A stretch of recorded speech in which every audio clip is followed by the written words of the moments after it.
오늘의 묵상은 시편 32편입니다.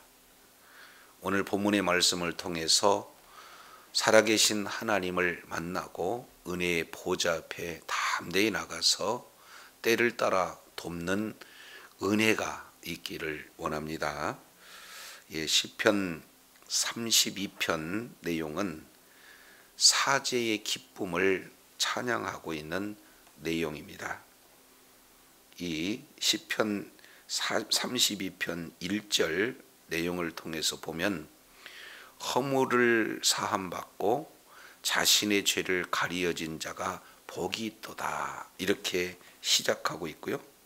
그리고 그렇게 복을 받은 그런 자가, 사죄의 은총을 받은 자가 이제는 11절 하반절 내용을 보니까 너희 의인들아 기뻐해라, 마음이 정직한 자들아 다 즐거이 외칠지어다 하고 그 사죄의 은총에 모두들 동참해서 기뻐하고 춤추며 하나님께 찬양하자고 권면하는 내용으로 시작과 끝을 일치합니다. 그래서 이제 사죄의 기쁨을 찬송하는 시편 32편의 구조를 보면 크게 세 단락으로 이렇게 구성되어져 있다, 이것을 보게 되는데, 첫 번째 1절, 2절 이 내용은 사죄의 은총을 받은 자에게 주어지는 복입니다. 그래서 사죄를 받은 자의 복의 내용이라면 4절부터 7절까지는 그런 사죄 은총을 받은 자의 감사 기도가 소개가 되고 있어요. 그리고 이제 남은 8절부터 11절까지는 사죄 은총을 받은 자의 권면, 이렇게 세 단락으로 구분되고 있습니다. 그래서 복, 그리고 기도, 그리고 세 번째 권면, 이 세 개의 핵심 내용으로 구성이 되어 있습니다. 조금 더 우리가 자세히 살펴보게 되어지면은 1절이에요. 그래서 1절, 2절 이 내용은 죄의 세 가지 내용이 소개되고 있습니다. 그래서 1절 내용을 보면은 첫 번째 죄에 대한 부분을 허물이다 이렇게 표현하고 있어요. 그래서 허물의 사함을 받은 자가 복이 있다 이렇게 말씀하고 있고, 두 번째 죄가 가려지는 자가 복이 있다. 그리고 세 번째 내용을 통해서 보면은 여호와께 정죄를 당하지 않은 자가 복이 있도다 해서 복이 있는 자가 누군가, 이 부분들을 지금 말씀을 하고 있죠. 그래서 시편 전체는 5권으로 구성이 되어 있고, 첫 번째 1편 1절 그리고 2편 마지막 절 내용을 통해서 보면은 복이 있는 자는 누굽니까? 바로 복이 있는 자는 하나님께 피하는 자가 복이요, 복이 있는 자는 주야로 하나님의 말씀을 묵상하는 자가 복이 있다, 이 내용을 말씀하고 있어요. 똑같은 구조입니다. 32편 1절 내용을 보면 아세레 복이 있도다 이렇게 시작해요. 그래서 그 복이 있는 자가 누구냐 하는 것을 지금 말씀을 하고 있는데, 첫 번째 복이 있는 자는 누구냐? 허물의 사함을 받은 자가 복이 있는 자다 이렇게 표현하고 있죠. 그러면 여기서 허물이라는 것은 원문 내용을 통해서 보면은 이 허물은 뭐냐? 거역한 죄를 얘기해요. 하나님께 조금 더 과격하게 표현한다면 하나님께 대한 반역죄입니다. 이것은 고의적인 죄예요. 그래서 이 고의적인 이 죄를 우리 하나님께서는 어떻게 하느냐? 사함을 얻게 하신다. 이 이야기가 복이 있는데, 이 사함을 얻는다는 것은 아예 하나님께서 그 죄 자체를 가져가서 아예 버리는 겁니다. 옮겨버리는 거예요.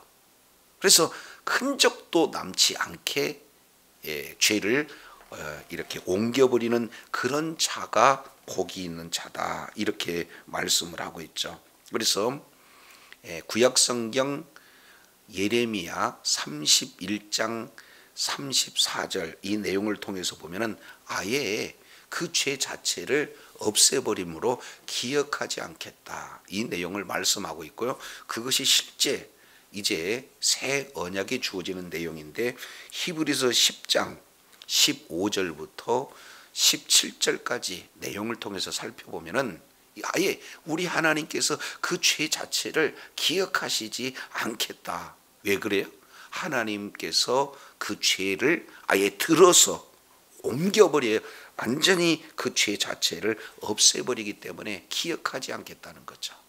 그래서 오늘 시편 기자는 그 허물, 하나님께 대적한 죄를 아예 옮겨서 기억조차 하지 않게 죄 문제를 해결받은 자는 복이 있는 자다라고 첫 번째 죄 문제에 대해서 말씀하고 있고요. 두 번째 내용을 보니까 1절 하반절에 자신의 죄가 가려진 자가 복이 있다 하는 두 번째 내용이 여기서 나타나는 죄는 어떤 내용이냐?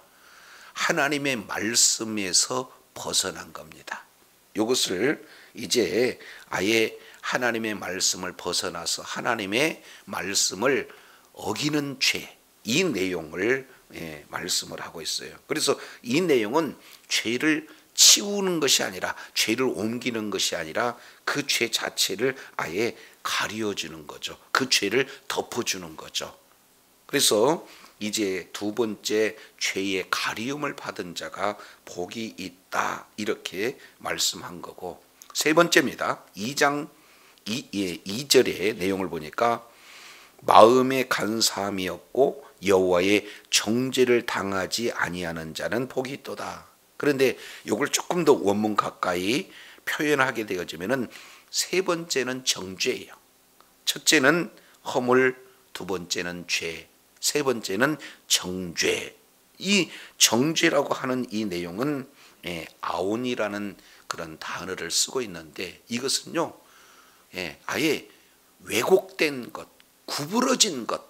근데 왜곡됐고 구부러지는 이런 상태인데 자기 자신도 몰라요. 이것이 죄인지를 몰라요. 그런데 죄가 아니라고 우기는 그런 상태를 뭐라고 표현하냐면 정죄 이렇게 표현이 되어지는 겁니다. 그래서 페시아, 그리고 아타트, 아온 이렇게 원문 내용을 보면 조금 더 구체적으로 죄를 이렇게 구분을 해보고 있는데 이 내용은 세 개 내용이 이제 점점 그 죄에 대해서 이제 진행되어지는 그런 모습들을 보여요.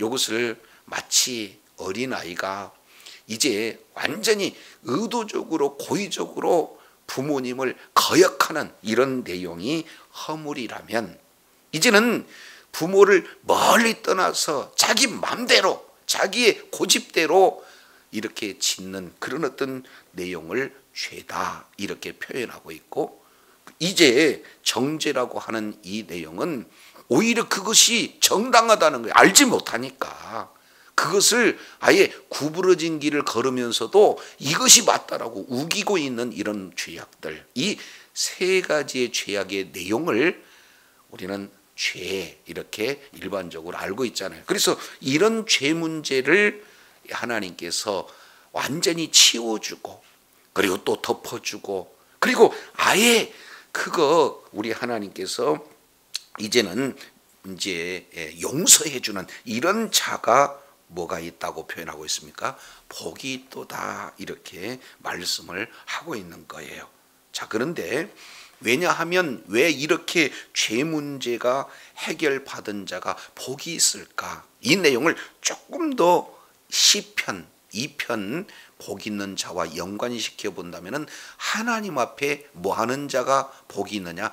피하는 자가 복이 있는 거죠. 그래서 하나님 앞에 나가고 하나님께 피하고 그래야 복이 있는데 하나님께 나가는데 이렇게 움켜쥐고 나가지 못하게 하는 핵심적인 내용이 뭡니까? 죄 문제예요. 그래서 목사가 돼가지고 그럴 수 있느냐, 장로가 돼가지고 그런 죄를 지을 수 있다고 하느냐 하면서 그 속에 있는 그 죄가 하나님 앞에 나가고자 하는 모든 그런 발목을 잡고 있는 내용이 되어지겠죠. 근데 이 죄 문제는 누구만이 해결할 수가 있어요? 우리 하나님께서만 해결할 수가 있기 때문에, 인간은 해결할 수가 없기 때문에 하나님 앞에 나가야 된다 그 말이죠. 그래서 예수 그리스도의 보혈로 죄 문제를 해결받는 것이 바로 복 있는 자가 되어지는 거죠. 따라서 3절, 왜냐하면 이렇게 기록하고 있어요. 왜 죄 문제를 해결받는 자, 사죄의 은총을 받는 것이 왜 복이 있는가 하는 이유를 3절에 이렇게 기록하고 있습니다. 내가 입을 열지 아니할 때, 이렇게 표현하고 있죠. 여기는 회개하지 않는다 그랬을 때 종일 신음해요. 그리고 내 뼈가 쇠하다, 그 얘기는 내 뼈 자체가 녹아내리는 그런 마음의 심한 고통을 이렇게 받는다는 거예요. 아주 철저한 탄식 가운데 지금 놓여지게 된다는 거죠. 그러면 결국 이제 영적인 피폐가 무엇으로 연결이 되어집니까? 육체적인 그런 어떤 피폐로 연결이 되어져요. 그래서 뼈가 마릅니다. 뼈가 아예 녹아내리는 그런 어떤 고통이에요. 그러니까 우리 이제 죄가 우리를 어떻게 됩니까? 이렇게 심한 고통 가운데 자복하지 않으면 이런 심한 고통 가운데 놓여지게 되기 때문에 그 죄 문제를 사함받지 않는다. 그러면은 복이 없는 자가 되어지는 거예요. 복 있는 자는 죄 문제를 해결을 받아야 된다 하는 내용을 3절에서 기록하고 있고요. 4절에서 또다시 왜냐하면 4절 복이 있는 자는 죄 사함을 받는 자는 그 이유를 다시 한번 4절에서 이렇게 기록합니다. 주의 손이 주여로 나를 뭐 한다는 거예요? 눌러요. 왜? 죄를 짓고도 회개하지 않으니까 그 능한 손으로 아주 강력하게 주야, 그냥 숨쉬고 호흡하는 모든 동안을 주야, 이렇게 표현하는 겁니다. 그래서 이 모든 기간 내에 하나님의 손이 계속해서 누르고 있는 거예요. 다른 말로 죄악이 아주 누른 그런 어떤 내용이 되어져요. 그러면은 나타나는 결과는 내 진액이 빠져서요. 이것은 마치 한쪽에서 이제 빨래를 비틀 때 한쪽에서 손잡고 다른 한쪽에서 손잡고 역방향으로 이렇게 완전히 짓누르게 되면 어떻게 돼요? 물이 다 빠지잖아요. 하나님의 능한 손으로 점점 비틀어서 이렇게 옥죄어오는 그런 어떤 상황 속에서 이제는 물이 빠져나가는 것이 아니라 진액이 빠져나가요. 그래서 마치 여름 가뭄의 마름과 같이 되었다, 이렇게 표현하고 있습니다.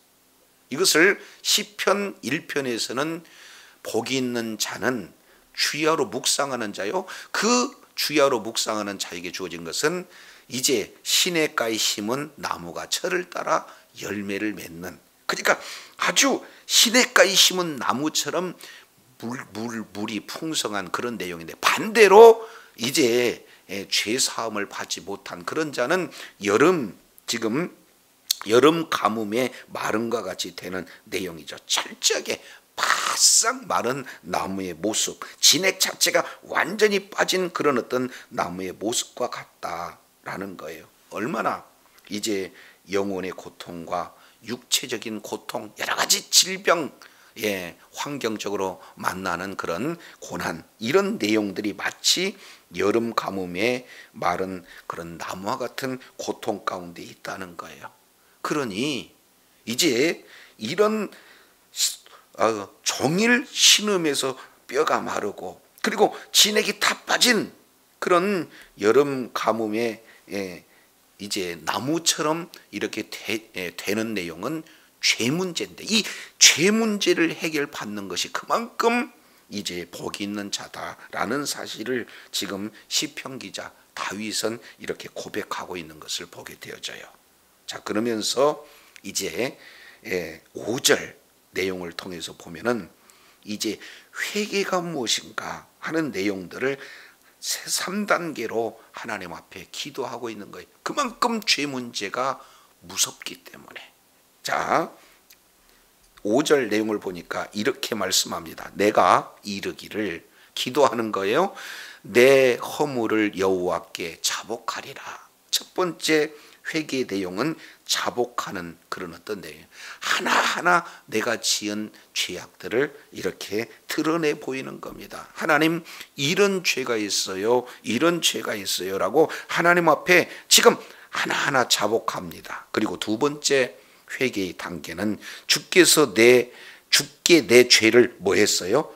아뢰다 하는 거예요. 이것을 하나하나 드러내면서 그 구체적으로 주님 앞에 아뢰게 되어지는 겁니다. 그리고 세 번째 내용을 통해서 보니까 내 죄악을 뭐 하겠다는 거예요? 숨기지 아니하였다, 이렇게 표현한 겁니다. 숨기지 아니했다 하니까 완전히 하나하나 다 꺼내서 드러내 보인다 하는 그런 내용이에요. 여기도 역시 마찬가지로 5절에 죄의 세 가지 표현이 소개가 되고 있죠. 첫 번째 허물, 두 번째 이제 죄, 그리고 세 번째 죄악, 이렇게 세 가지, 페샤, 그리고 하타트, 그리고 아온, 이 세 가지 내용, 하나님께 고의적으로 대적하고 그리고 하나님의 말씀에 벗어나서 아예 하나님의 말씀을 왜곡하는 그런 내용을 비뚤게 만들어지는 그런 모든 죄악들, 이 내용을 하나하나 주님 앞에 아뢰고 그리고 드러내고 모든 것을 하나도 남김없이 하나님 앞에 이렇게 내보일 때 곧 즉시 바로 회개하게 되어지면 이 세 가지의 죄악이 얼마나 크고 그리고 얼마나 이렇게 진행이 됐든지 간에 하나님 앞에 회개하게 되어지면 곧 주님께서 내 죄악을 뭐 하겠다? 사해 주시겠다 하는 내용을 이렇게 말씀하고 있습니다. 그렇기 때문에 이제 회개함으로 말미암아 이 모든 죄악을 다 용서받는 사실을 이제 알고 있는 시편 기자는 이제 6절 내용을 통해서 보니까 이렇게 말씀을 하고 있어요. 자, 6절 보시겠습니다. 이로 말미암아, 회개함으로 말미암아 모든 경건한 자는 주를 만날 뭐를 얻는다? 기회를 얻는다. 그래서 주께 기도해라 이렇게 말씀을 하고 있어. 권면하여 이미 사죄의 은총을 경험한 자는 아직까지도 죄의 이제 큰 고통 가운데 놓여 있는 그런 자들에게 지금 현재 어려움은 마치 마른 나무의 진에게 딱 빠진 그런 고통 가운데 놓여 있는 자, 종일 뼈가 마른 듯한, 이 뼈가 녹아질 듯한 그런 고통 가운데 있는 그 자가 오히려 누구를 만날 수 있는 기회가 되느냐? 예수님을 만날 수 있는 기회, 주님을 만날 수 있는 기회, 회개할 수 있는 기회, 죄사함을 받을 수 있는 기회가 되니까 주님 앞에 기도해라. 그러면 진실로 홍수가 범람할지라도 그에게 뭐한다? 미치지 못한다. 여기서 홍수라는 것은 재앙과 환난을 표현하고 있어요. 죄로 말미암아 나타나는 큰 고통과 어려움을 홍수로 표현해요. 그래서 아무리 이제 홍수로 이게 가득 차 있는 죄악처럼 이렇게 범람한다 할지라도 전혀 회개하여서 죄 용서함 받는 그런 자에게는 그러한 환경이 미치지 못한다는 것을 말씀하고 있어요. 자, 그래서 하나님께서 철저하게 우리 보호해 주시는데 이게 6절 내용이 기도라면 기도의 응답의 모습이 7절에 소개가 되고 있어요. 자, 7절 내용을 보니까 크게 세 가지로 표현을 하는데 크게 두 가지 내용 이후에 어떤 결과가 나타나는가? 자, 7절 보니까 주님께서는 나의 뭐다? 은신처다. 아무리 홍수 같은 그런 환경이 에워싼다 할지라도 그런 고통과 그런 재난과 그런 환난이 홍수처럼 이렇게 쌓아지는 그런 어떤 내용이다 할지라도 내가 보호받을 수 있는 것은 이유는 주님께서 나의 뭐가 되어 주시기 때문에 은신처가 되어주기 때문에 이것은 전쟁 상황하고 똑같습니다. 두 번째는요, 환난에서 나를 뭐 해주시기 때문에 보호해 주시기 때문에 여기서 두 가지입니다. 첫 번째는 은신처라고 하는 것과 두 번째는 보호하시고 라는 내용이에요. 마치 전쟁터에서 이제 포탄이 쏟아집니다. 총이 그냥 총알이 그냥 날라옵니다. 자, 이런 상황의 전쟁터를 보면은 맨 먼저 이제 적군을 어떻게 됩니까? 맞닥뜨리잖아요. 그러면 적이 오면은 발각되어지면은 이렇게 죽음의 지경이 나타나게 되잖아요. 그랬을 때 우리 주님께서 상대방에게 보이지 않도록 싹 숨겨주는 것, 이것을 뭐라고 표현하냐면 은신처 이렇게 얘기해요. 근데 이것은 온전한 보호 내용은 아니잖아요. 지금 일시적으로 덮어서 이렇게 찾지 못하게 하는 거예요, 적으로 하여금. 근데 여기 두 번째 나타난 것은 보호, 이 내용은 포탄이 쏟아지는 이 내용이 있다 할지라도 참호 속에 들어가게 있으면은 안전하게 되어지는 것처럼, 자, 이제 이 적으로부터 이렇게 보호해 주는 것과 포탄이 이렇게 날라온다 할지라도 모든 창검이 이렇게 날라온다 할지라도 완전히 참호 속에 들어가게 되지만 안전하게 보호하는 그런 내용을 이렇게 표현하고 있어요. 그래서 결국 나타나는 내용은 전쟁의 승리의 그 환경이 뭘로 표현되고 있습니까? 7절 하반절에 보니까 구원의 노래로 나를 뭐 하시리라? 들으시리라. 여기서 이제 완전히 감싼다는 거예요. 우리 하나님께서 감춰주시고 우리 하나님께서 방어막이 되어주셔서 완전히 감싸줌으로 말미암아 적이 어떠한 노출도 적이 어떠한 공격도 다 우리 주님께서 감싸주기 때문에 주님이 우리의 은신처요, 주님께서 우리의 보호자가 방패가 되어주신다라는 사실이에요. 그래서 최후의 승리한 자는 구원의 함성을 마음껏 외치는 내용이 구원의 노래로 나타난다는 거예요. 그래서 우리 하나님께 피하는 자가 주님으로부터 이제 보호받는, 그래서 그 승리의 궤가를 올리는 그런 놀라운 은혜, 이 부분들을 지금 7절까지 시편 기자가 이렇게 고백하고 있어요. 그만큼 죄사함의 그 은총이 얼마나 복된 거, 그리고 그 복되다는 사실을 체험하는 자는 이렇게 하나님 앞에 찬송을 올릴 수밖에 없는 그런 내용이다 라는 것을 보게 됩니다. 그래서 죄가 있으면 사죄의 기도를 올리고 3단계로, 그리고 사죄의 은총을 받은 자는 그의 모든 삶이 주님의 보호 아래 기쁨과 행복이 넘쳐나는 복된 삶을 알고 있기에 이제 8절부터 11절까지 아직도 죄악 가운데 있는 그런 자들에게 사죄를 체험하는 자는 권면하는 내용입니다. 이렇게 이제 사죄의 은총을 받아라 하는 그런 어떤 내용을 말씀하고 있습니다. 그 중에 8절 보시겠어요? 8절 내용을 보니까 이런 말씀을 하고 계시네요. 내가 내 갈 길을 1번 가르쳐 2번 보이고 가르쳐 보이고 2번 너를 주목하여 3번 훈계하리로다, 이렇게 말씀을 하고 있어요. 그러면은 결국에요, 하나님의 말씀, 너의 갈 길, 우리의 모든 삶의 현장에 어떻게 하느냐, 세 가지 내용으로 표현하고 있습니다. 내가 1번 가르쳐 주겠다. 그리고 2번 아예 가르쳐주는 것을 눈으로 보게 하겠다. 세 번째 훈계하겠다. 이런 어떤 내용이에요. 이것을 조금 이해하려고 본다면 우리가 잘 알고 있는 내비게이션, 우리가 가야 할 방향을 이제 주소를 입력하면은 이렇게 가면 되겠네라고 처음에 뭐렇게 하는 겁니까? 이제 어느 길로 가라 하고 지시하잖아요. 가르쳐 주잖아요. 그리고 두 번째, 그 내용을 화면에 눈으로 볼 수 있도록 정확하게 보여주고 있는 거예요. 방향이 어떤 내용이고 어떤 길을 선택해야 되는 거고. 그런데 가다가 잘못 가게 되어지면 어떻게 해요? 내비게이션에서 자, 길을 잘못 들었다, 돌아가라, 아니면 오른쪽으로 빠져라, 계속해서 잘못 가게 되어지면 끝까지 방향을 유지하도록 권면하는 이런 내용을 뭐라고 표현하냐면 훈계 그래요. 그래서 방향을 보여주고 그 길을 하나하나 안내하며 잘못된 길을 가르칠 때는 계속해서 돌이키게 하는 이런 어떤 내용을 말씀을 하고 있습니다. 이것은 누가 진행합니까? 바로 우리 주님께서 하나님의 말씀을 기준으로 살아갈 때에 얼마나 말씀에서 벗어났는지 가르쳐주고 또 하나하나 말씀이 우리의 가야 할 길을 안내해주고 잘못 갔을 때는 돌이킬 수 있는 그런 어떤 내용을 지금 제시하고 있어요.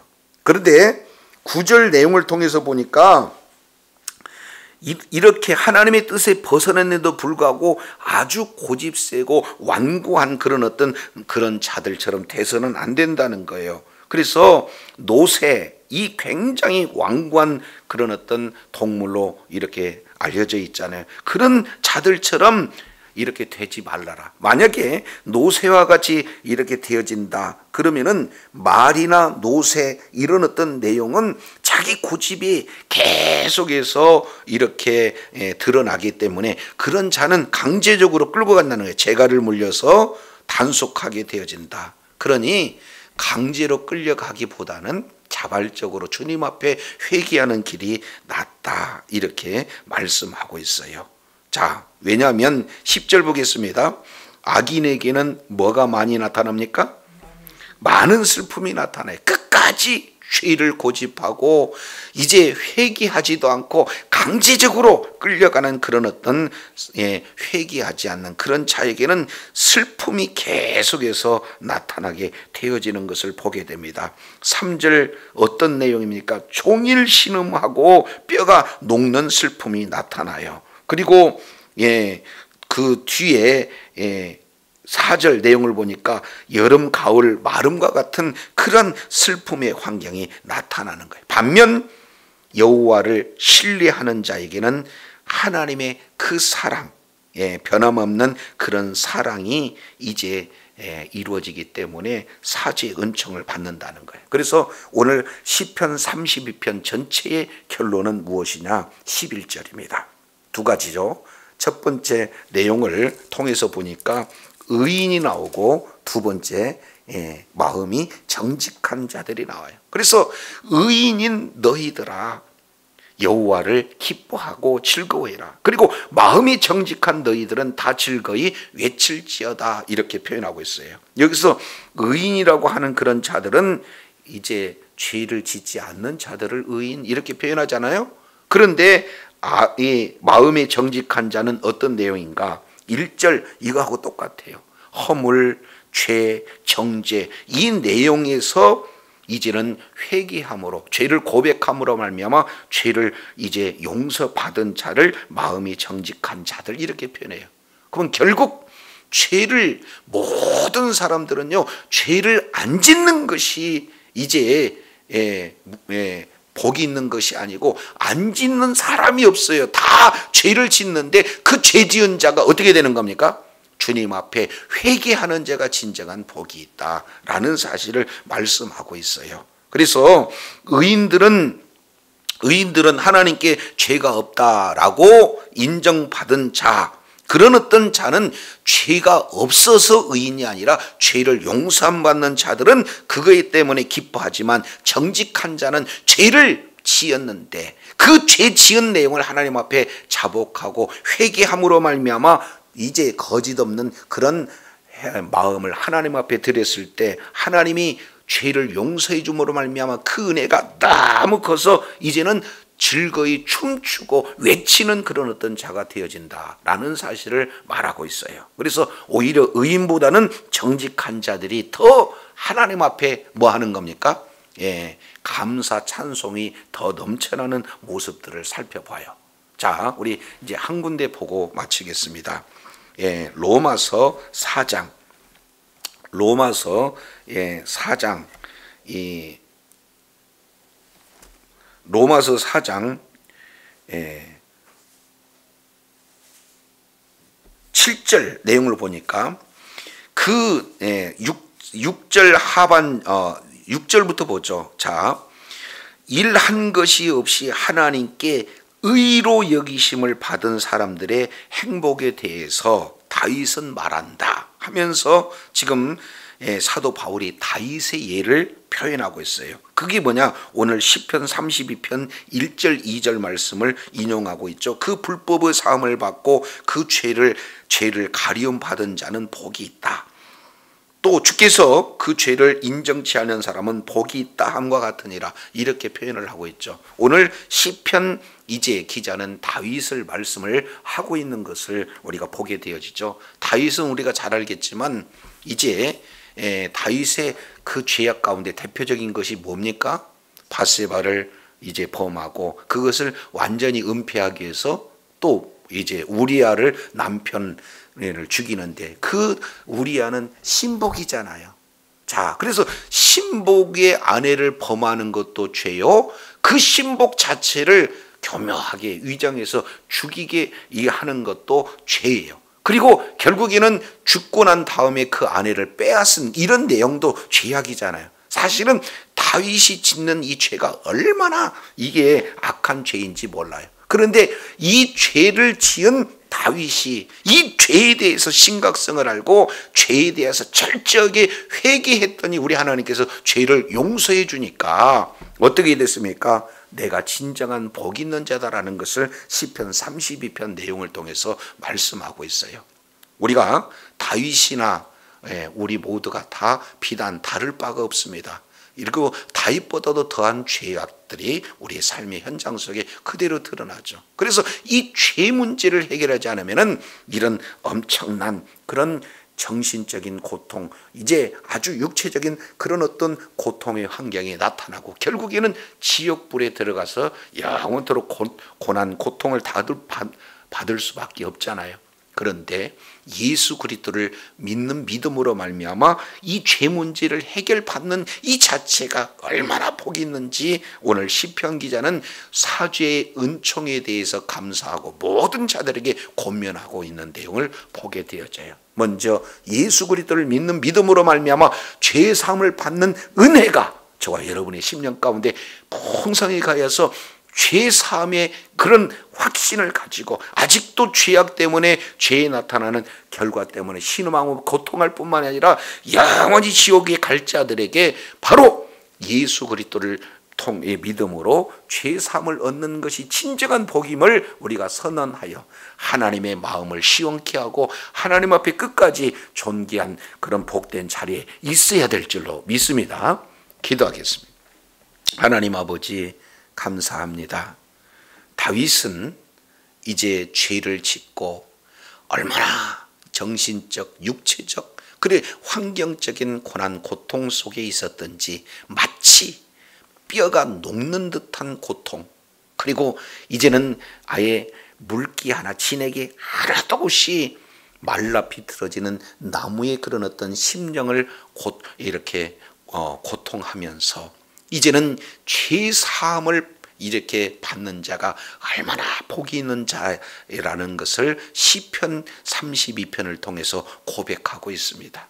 이러한 죄 문제를 이제는 하나님 앞에 사죄의 은총을 받는 그런 첩경은 바로 하나님 앞에 죄를 회개할 때 하나님께서 이런 죄 문제를 해결해 준다는 사실을 알고 이제는 그 고통에서 이제 벗어난 그런 사죄 은총을 받은 자의 그 기쁨을 하나님 앞에 감사 기도할 뿐만 아니라 아직도 동일한 죄악 가운데 있는 자들에게 함께 이제는 죄 사함을 받는 자가 우리 함께 하나님을 찬양하고 우리 하나님께 기뻐뛰며 감사하자고 권면하는 내용들을 우리가 살펴보면서 정말로 죄 사함의 그런 은총이야말로 최고의 축복이라는 사실을 일깨워 주셨사온즉 죄 사함에 이제 은혜에 감사할 뿐만 아니라 아직까지도 죄악 가운데 있는 자들에게 이제 권면하여 주님의 품으로 들어와 함께 기쁨과 행복을 이제 누리며 하나님의 마음을 시원하게 되는 죄 사랑하는 자녀들 다 되게 하여 주시옵소서. 우리 구주 예수님 이름으로 기도드립니다. 아멘.